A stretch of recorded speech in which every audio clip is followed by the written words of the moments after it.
A couple of days back, we met Sanjay Agarwal ji, Chairman CBIC, and Mr. Shashank Priya, who was a member of CBIC, and we requested him to rationalize our duty structure on finished formulations as well as APIs.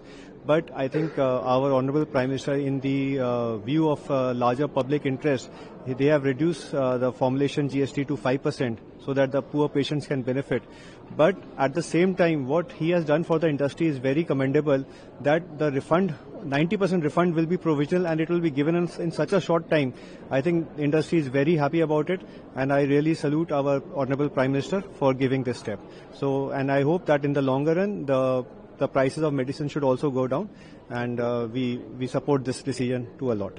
Thank you. Sir, today the program IPX has been organized. Several countries, how many countries and pharmaceutical companies and diagnostics are participating in? So this is the 11th edition of IFEX this year, and we are very happy about it. I think more than 450 overseas delegates are coming now, including the regulators from different countries, and more than 700 Indian exhibitors are participating. I think it will be a very good show, and we are supplying to more than 220 countries worldwide. So I believe this will be a good opportunity for both the importing country as well India to showcase our strong points, and we hope it's be good business for everyone. Sir, how many countries are participating? I think it's more than 60 countries or 70 countries.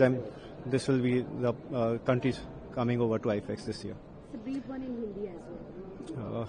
Hindi में sir छोटी-छोटी diagnostics होते हैं, जैसे कि हम thermometer की बात करें या मेडिसिन की बात करें, जीएसटी कम हो गया, इन पर 12% सीधा 5%, कितनी राहत की बात है? बिल्कुल, बहुत राहत की बात है। हमारे आदरणीय प्रधानमंत्री जी ने अपने जो गरीब भाई बहनों के लिए इतनी बड़ी सौगात दी है, जिसकी वजह से कि ये सब चीज़ें बहुत सस्ती हो जाएंगी और इंडस्ट्री भी पूरा प्रधानमंत्री जी के सपने को पूरा करेंगी, और इससे बहुत राहत मिलेगी आम आदमी को।